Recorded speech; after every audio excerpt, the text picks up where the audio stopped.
Righto whānau, so going back to where we left off out of the last video, we're now going across the fillet. We're going to trim the fillet, and then we're going to de-skin it and debone it. So at this point I take this gut strip like I started on the last video. I put them aside, so we'll stick those in the smoker later. Then I'll trim, just to make it easier for me when I skin. And then at this point I make sure I've got a nice flat surface so my knife can come in as close as I can get it. Because I'm not using a large long knife, you need something so you can gain the control. So all I do is quick slide in the tail, put my hand over it, and I make sure I get a bit of pinch down here on the tail. That way I can apply a bit of pressure, and then I'll just start sliding the knife so it gets in underneath. And at that point there, this sort of thing here takes a bit of practice. So you'll notice I'm not actually sliding the knife, I'm actually pulling the fillet through it. So to that effect, I've pulled the fillet through.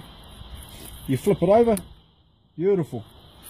Now the easiest way to tell where your bone line is, so at this point, depending on what sort of fish you've got, you can either keep that skin if you've descaled that skin, or depending on what breed, you can actually roll that up, deep fry it, bit of salt on it, and you use it like fish chips, fish skin chips, and they're actually quite nice.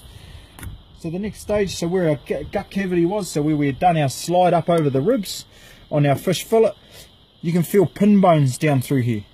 So easy way to tell, if you can't remember where that was, just slide your knife back over it and you'll see the pin bones will stand up.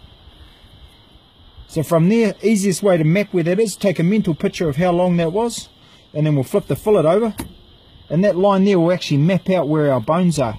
So instead of us having to guess where they are all the time, this is showing it quite easily. So from there, I'll just slide my knife in, try and keep it as close to that line as possible. That way we don't waste as much or that much meat, because that's not what we're about, eh?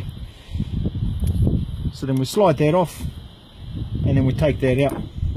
Do you think we waste that? No, that's another piece that can go in the smoker to pick around. Don't have too many beers when you eat that one, you'll find out why. So we'll go back onto our first fillet that we cut off. Same deal with our puku, our piece of puku there, we'll chuck that aside. Just use your knife just to take off any scales that are still sitting there, it's very easy. And then we'll trim that off, we don't want that on there. Right, same as before, slide the knife in underneath, get it started, and then use your fillet instead of your knife. So just work both hand in hand.